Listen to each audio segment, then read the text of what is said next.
So fake news, we hear a lot about it these days. Well, we could say there's a herb for that.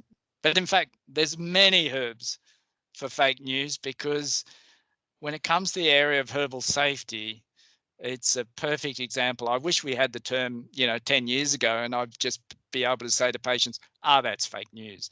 But it's a nice way of summing it up.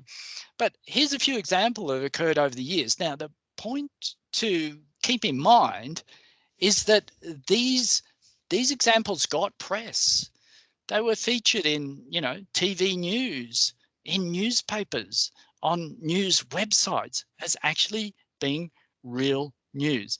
Yet they were completely fake and nonsensical. So, case in point, someone who wasn't very good at chemistry analyzed ginkgo and found it contained loads, literally lethal amounts of the phytochemical colchicine. Now, colchicine is, of course, not a very nice substance. It's used as a drug and it's potentially dangerous. It is a natural chemical. It's found in the autumn crocus, and it's an anti-inflammatory molecule, but it's quite toxic. So anyone who has the most rudimentary knowledge, and my grump can be about peer reviewing too, because how on earth did that ever get past peer reviewing that ginkgo takes colchicine? And they were particularly talking about the colchicine in ginkgo being dangerous for pregnant women.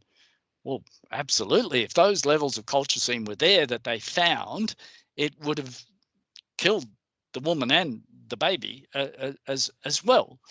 So ginkgo doesn't contain colchicine, yet this got widespread press. And what happens is the detractors and the naysayers say, there, I told you they're using toxic stuff. And look, we have it now. We have the answer. They're just a bunch of, no-hopers who don't know what they're doing and are hoodwinking an innocent public. And yet it's all fake news. It's all, who knows, probably not fraud. But what got me was that there was a certain professor of complementary medicine who said, this is very serious finding and we need to take this, and I'm thinking, well, where's their knowledge of phytochemistry? So yeah, ginkgo and colchicine, fake news, but boy, at the time we had to work very hard. We can all laugh about it now to put that fire out.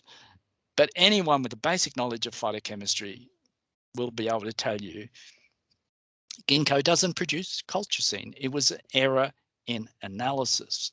The whole thing based on an error.